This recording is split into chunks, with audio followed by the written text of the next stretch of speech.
আসসালামু আলাইকুম। কি অবস্থা সবার? আশা করি অনেক ভালো। আপনারা বর্তমানে বাংলাদেশ থেকে অনেকেই প্রবাস করেন।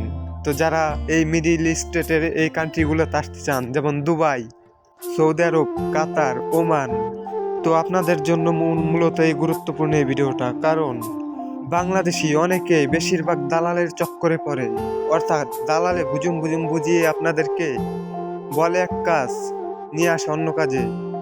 তো দেখুন, এই রৌদ্রের মধ্যে, এটা জুন মাস, তো এই রৌদ্রের মধ্যে প্রায় 48 থেকে 50 ডিগ্রি তাপমাত্রা, এর মধ্যে কিভাবে ক্রেনের উপর কাজ করছে।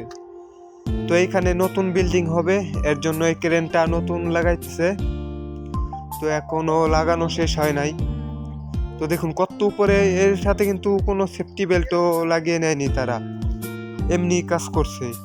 তো এই গরমের মধ্যে এত উপর কিভাবে কাজ করছে খোলা রৌদ্রের মধ্যে। তো এমন অনেক কাজ রয়েছে, যেমন যারা রাজমিস্ত্রি কাজ করেন দুবাইতে তারাই শুধু জানেন, এবং যারা এই যে বিল্ডিংগুলা বড় বড়, এই সাইডে দেখুন বোকো টাওয়ার, তো এই বিল্ডিংগুলার যে গ্লাস রয়েছে, গ্লাস ছাপাইয়ের কাজ করে, তারাও জানে এই গরমের কি যন্ত্রণা এবং কত কষ্ট, কিভাবে তারা সহ্য করে থাকে।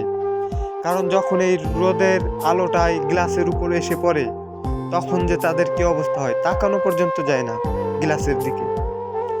আর এখন দেখুন, এখানে ক্রেন ঠিক করছে 2 জন লোক, কিন্তু এখানে ভালোভাবে হয়তো দেখা যাচ্ছে না, কারণ অনেক উপর, অনেকটা জুম করে নিয়ে আসছি। তো দেখতে পাচ্ছেন সাইডে টাওয়ারগুলো রয়েছে, বিল্ডিংগুলো বড় বড়।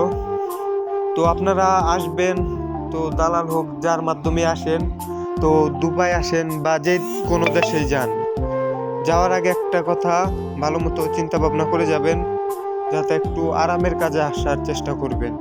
কারণ এই দুবাইতে আসলে আপনার বেতন, কষ্টের কাজেও যে বেতন, আরামের কাজে সেই সেমই বেতন। তো আরামের কাজে আসাটাই ভালো।